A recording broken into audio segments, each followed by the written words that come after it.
Hey, what is going on, Madden family? We got a tuning update today. And you guys on Twitter said you guys wanted to talk about it a little bit, so we're going to talk about it just a little bit here.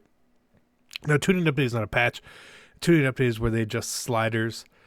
Sort of, if you guys know what sliders are. It's more on EA's back end that they can do stuff. We have, obviously, game sliders, like player skill, CPU skill here, right? Think similarly like this, right? So it would be stuff like this, but on a much more, fine-tuned level, right? Much more specific.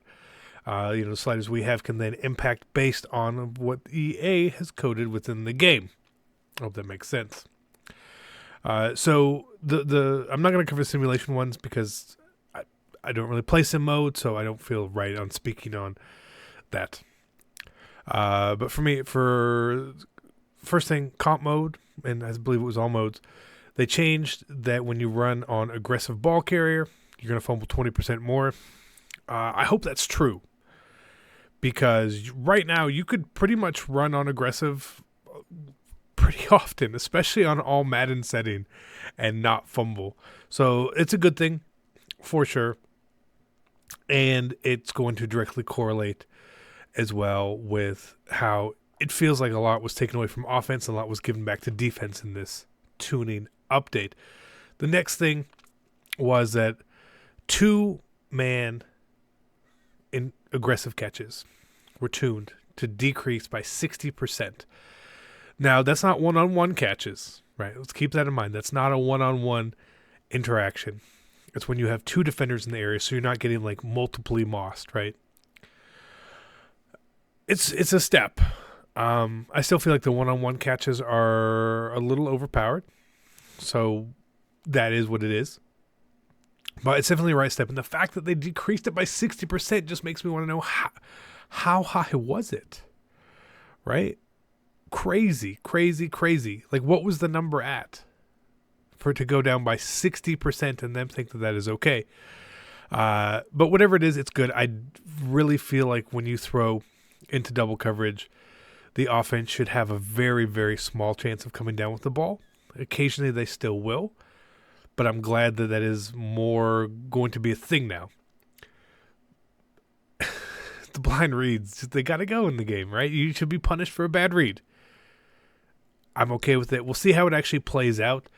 And we don't really know exactly how the game determines what that situation is with two defenders. Is it two defenders in the area? Is it two defenders going for an animation? What exactly it means, we don't really know. So let's keep an eye on that as we play more this week in League, all that sort of stuff. And let's see if we really feel like it has gotten tuned. But I like the step we're going, for sure. Additionally, run blocking is essentially being tuned down by 30%. They felt like before the run was too hard, and then the October release made the run a little bit too easy, and now they're sort of bringing it back. And I think it's fine. I feel like at times running is overpowered. I don't necessarily think it's the run blocking that was completely overpowering. I think what it is the broken tackles and the ball carrier moves are a little overpowered. That's my opinion. And I know in contradiction, a lot of people would say that they notice a lot of times that at the second level, receivers, tight ends hold their blocks really well. And they do. So let's take a look and see why they do. Is it that receivers are that good at run, or are overpowered at run blocking, or is it just the general standpoint? So we look here. T.Y. Hilton, 63. T.Y. Hilton has 63 run block. Jerry Rice, 52. Tyreek Hill, 43. Antonio Brown, 61. Julio, 63. Moss, 42. Steve Smith, 61. Tight end Tony Gonzalez, 76. Jimmy Graham, 71, etc. So what you see a lot of, and one thing you need to keep in mind, is that when those wide receivers or tight ends are blocking defensive backs, the run block is better than the block shed. And it's very true because this year, block shed on defensive backs has been fairly nerfed.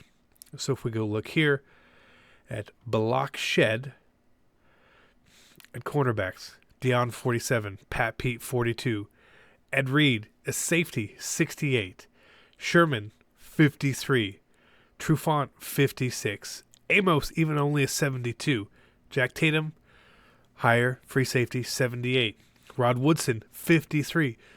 So you're noticing that like someone like T.Y. Hilton can block Rod Woodson no problem. He's going to win that interaction way more, right? Even like Derwin James. T.Y. Hilton blocking Derwin James, it's pretty even. Should it be? I don't know. Eric Berry, 60. T.Y. Hilton beats him there. Landon Collins. So, like, what you see here, it's not that EA made open field blocking really good. It's that just happenstance, the way that the ratings are, is that the run block on players is better. And then you see the same sort of thing here, where block shed is not totally overpowering on a lot of high-end cards. Cards you will notice that do break off the blocks a lot. Lawrence Taylor, he's got really high block shed. J.J. Watt, even Khalil Mack. But we see here like Aaron Donald's 88 block shed. Von Miller's is only 90. Clowney right now is a 90. So you see that, and then you go look at the offensive line and what their run blocking is. They're all right there in the 90s. So a lot of times where it may feel like they're overpowering is because people are intentionally running away from Lawrence Taylor. Because why would you run? You should run away from him all the time. You know? Run away from him all the time. That's why people are using Sean Taylor at like a nickel cornerback, because he does have high block. He actually has high block shedding. So that's a reason why the run feels more overpowered with blocking, is simply because of the ratings. The opposite, obviously, is with pass blocking. If we go look and we say, okay, let's go back and look at pass blocking on these guys, right? Larry Allen, 92 pass block. Randall McDaniel, 92 pass block.